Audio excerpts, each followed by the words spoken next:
கடலோடு மேகம் உற்பத்தியானாலும் உப்பு தண்ணீரை மேகம் ஒருபோதும் சிந்தாது.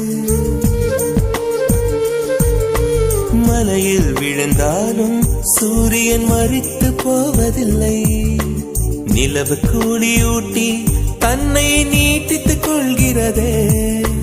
மேகமாய் நானும் மாறேனோ, அதன் மேன்மை குணங்கள் காண்பேனோ. சூரியன் போலவே